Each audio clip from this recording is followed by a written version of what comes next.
Bom dia, irmãos, graça e paz, que Deus nos abençoe mais um domingo, mais uma aula.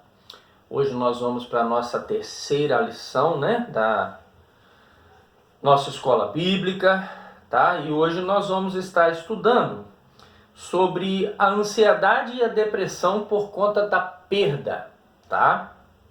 E o nosso texto base se encontra em Jó capítulo 1, verso de número 21, que diz assim: E orou, eu saí nu do ventre da minha mãe, e nu voltarei para lá. O Senhor deu, e o Senhor tirou. Bendito seja o nome do Senhor. Bom, irmãos, nós vamos estar falando hoje sobre, baseado nas experiências de Jó e da sua mulher, quando perdemos algo que nos é precioso. Eu tenho certeza que tanto eu quanto você, nós não gostamos de perder, né? Nós não fomos feitos para perder. Eu tenho certeza que quando nós perdemos algo que é muito valioso, seja algo que você tem em casa que você goste, seja uma pessoa que você ama, eu tenho plena certeza que isso te incomoda e incomoda muito o seu interior. Porque incomoda a mim, eu tenho certeza que incomoda aos irmãos também. Existem pessoas que, quando lidam com essa questão da perda, esse momento que é real nas nossas vidas, na vida do ser humano, ele deixa as pessoas ansiosas e deprimidas. Ou seja, muitas pessoas têm dificuldade em lidar com essas questões, e essa questão da perda tem gerado na vida das pessoas uma sensação e deixado as pessoas ansiosas e as pessoas deprimidas, né? Mesmo que para aqueles que ainda não tiveram tal experiência, sabe que seu dia chegará e que muitas dificuldades terá para enfrentá-las. Ou seja, há de chegar esse dia, né? Há de chegar esse dia, há de acontecer isso na minha vida, na sua família. Uns já passaram por essa experiência, outros ainda não passaram, mas com certeza hão de passar. E eu me fico pensando duas coisas. Eu quero pontuar com você duas coisas a nível de introdução. É possível imaginar que Deus não nos criou para despedirmos para sempre daqueles a quem muito amamos. Ou seja, eu tenho plena certeza de que Deus, quando criou o homem, Ele não criou o homem para viver distante um do outro. Há essa sensação da perda, há essa dificuldade em lidar com a perda, devido ao pecado. O pecado provocou isso em nós. Então tudo que nós vivenciamos em relação à perca e à perda tem ligação direta com o pecado. Então o pecado, ele é aquele que originou essa sensação terrível que a perda provoca nos corações dos humanos, né? Nos nossos corações. E uma outra questão importante também, que tem também na minha visão relação com a ideia do pecado, que nem, no caso Deus, né, não nos trouxe a existência pura e simplesmente com o objetivo de vivermos debaixo de aflições trazidas pelas angústias que a vida nos impõe. Ou seja, isso tem também uma relação direta com o pecado, né? Nós sofremos, nós padecemos aflições, angústias, dificuldades devido a essa ideia, a essa sensação provocado pelo pecado, né? E olhando para as palavras de Jó, e a Bíblia trata que Jó foi um dos homens mais corretos e retos que a Bíblia menciona, ninguém vem à existência trazendo consigo posses. Por que eu digo isso? Porque Jó, ele usa uma frase que diz o seguinte: na frase do verso 21 ele usa a expressão nu. Ou seja, a palavra nu no hebraico traz uma ideia e tem um significado de sua interpretação, de nenhuma posse. Ou seja, Jó tinha consciência de que quando nasceu não trouxe nada e de que após a sua morte também não levaria nada. O que estou querendo dizer nessa nossa introdução? Que nós sabemos que nada dura para sempre. Um dia perderemos ou seremos a perda para alguém. E isso é algo real. Tudo que recebemos neste mundo vem de Deus, principalmente quando este tudo está relacionado àquilo que Jó perdeu, ou seja, filhos, saúde, trabalho, dinheiro, posses, terras e etc. Bom, então vamos lá. Essa nossa introdução nós entendemos a relação com a perda, né? Que a perda tem ligação direta com o pecado, a separação, né? Dentro desse contexto aí. Jó traz uma ideia de que nada dura para sempre, tudo tem um começo e também tem um final, e que nós precisamos compreender o que significa esse tudo, porque o tudo ele precisa estar relacionado àquilo que Deus nos proporciona. Diante desta ideia, eu quero pontuar algumas coisas com vocês de como nós devemos agir frente às perdas. Primeira coisa importante que nós precisamos entender é que quando nós perdemos algo ou alguém que nos é precioso. Jó não perdeu apenas um, mas ele perdeu 10 filhos. Jó perde seus 10 filhos. Como que você agiria, como que eu reagiria perdendo filhos, perdendo o nosso filho, perdendo algo ou alguém muito importante? Imagina, Jó perde os seus 10 de uma vez só, né? Jó era alguém que tinha uma preocupação espiritual com os filhos. Ele orava pela vida dos seus filhos, até aqueles pecados que porventura eles viessem a cometer.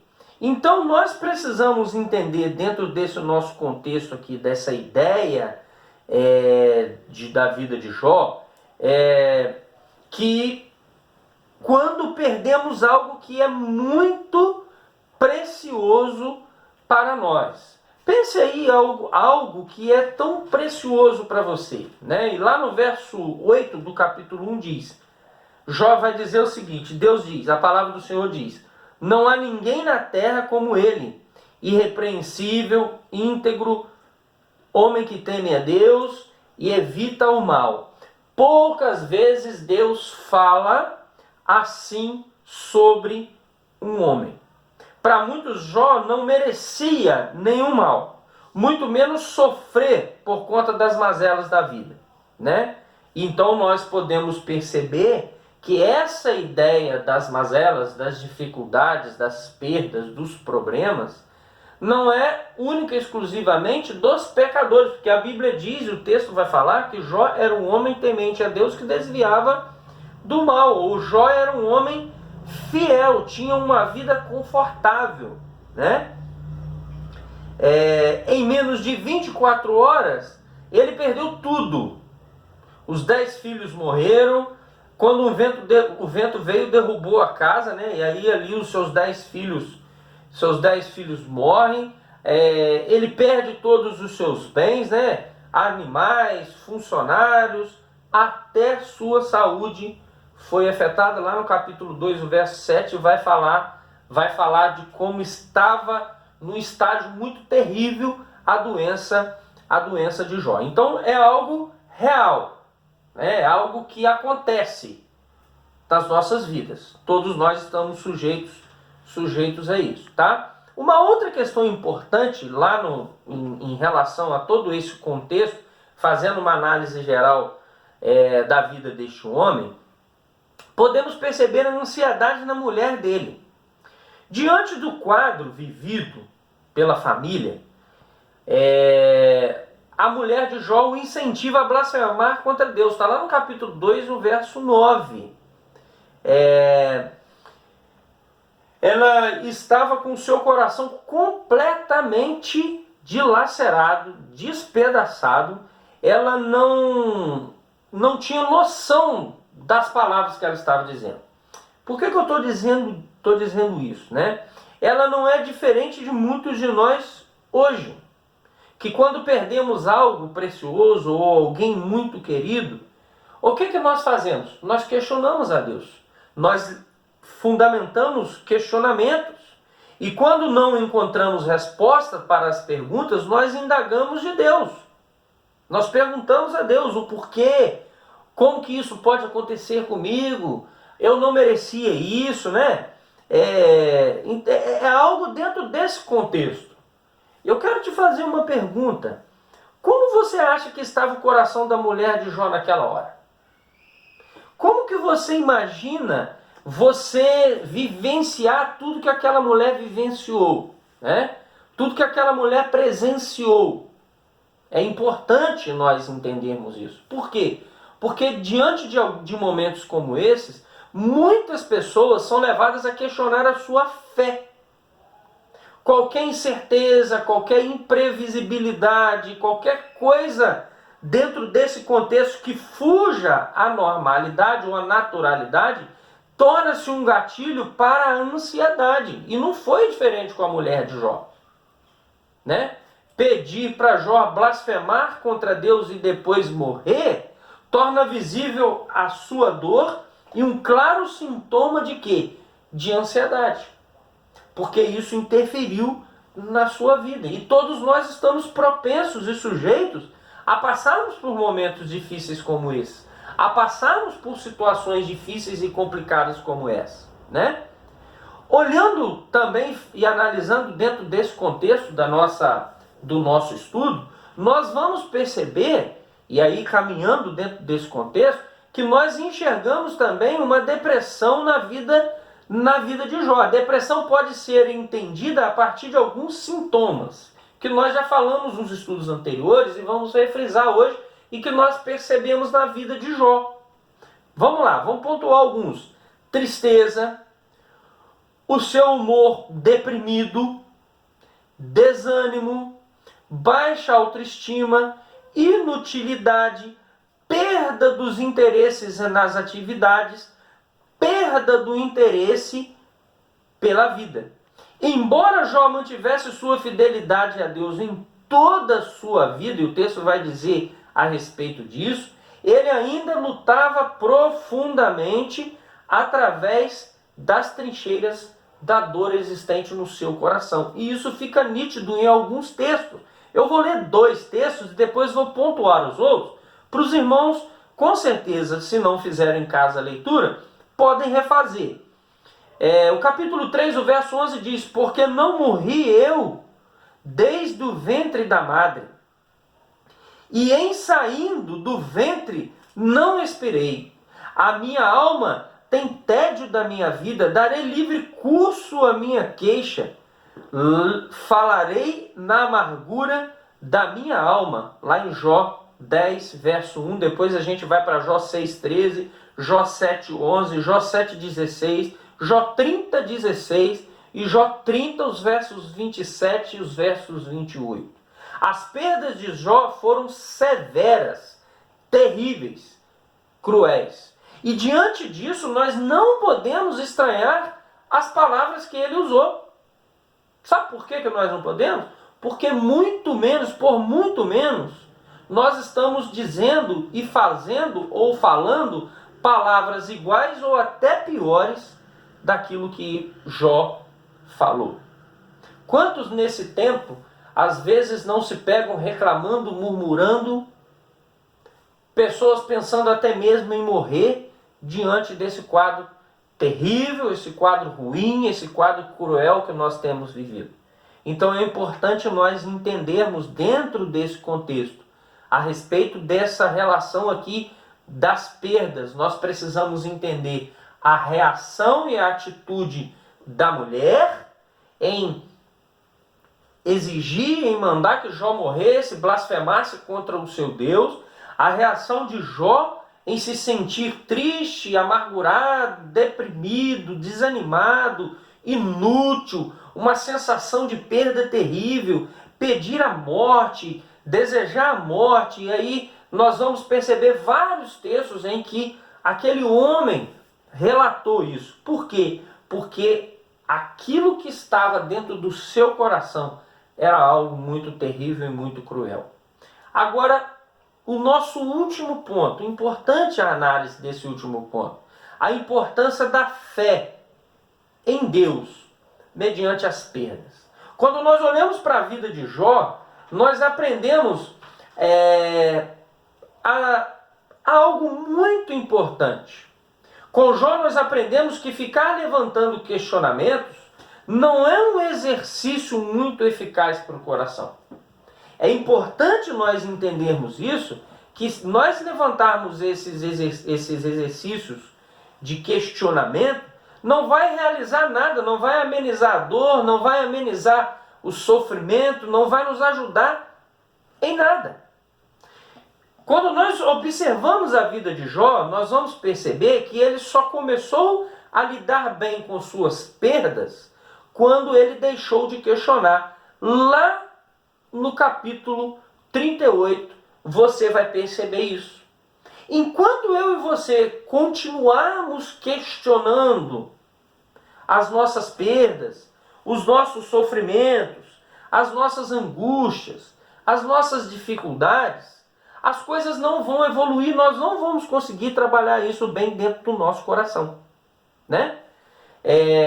A partir daí, Jó passou a orar pelos seus inimigos que foram lá para ajudar, em vez de ajudar, acabaram piorando a situação do rapaz, e aquilo ali acabou piorando o relacionamento deles, e aí ele precisou passar a orar pela vida deles. Aprendemos também que ficar perguntando por que ao Senhor não resulta em nada. Por que perdi o emprego? Por que fiquei enfermo? Por que fui assaltado? Por que essa tragédia aconteceu comigo? Por que isso? Por que aquilo? Isso não vai nos ajudar em nada. Para homens e mulheres, e nós somos homens e mulheres de fé, nós precisamos usufruir dessa palavra que Jó disse. O Senhor deu, o Senhor levou, bendito seja o nome do Senhor. Agora deixa eu te dizer algo, isso não é fácil de falar.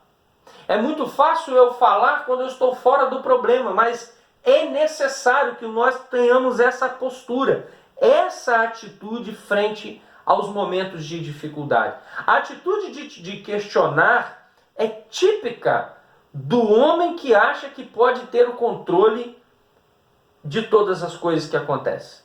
Nem sempre obtemos as respostas para todos os nossos questionamentos. E frente a essa não obtenção das respostas de todos os nossos questionamentos, o que nós devemos fazer? Descansar na bondade, na graça e na misericórdia do Senhor. É o que nos acalenta, é o que nos ajuda. Com Jó aprendemos que mesmo sendo pessoas que procuram fazer a vontade de Deus em tudo, somos pequenos, incapazes de entender tudo que se passa na mente de Deus. Os meus pensamentos não são os vossos pensamentos, nem as minhas palavras não são as vossas palavras, nem a minha vontade é a sua vontade. Jamais alcançaremos resposta para tudo o que ele faz, para todas as suas permissões. O que nós devemos fazer é descansar na certeza de que tudo coopera para o bem daqueles que o amam, daqueles que amam ao Senhor. Nós precisamos compreender isso. Nós não conseguimos entender a forma de Deus agir, principalmente quando nós perdemos, né? E isso é muito importante nós entendermos isso. Que Deus tem o controle de todas as coisas.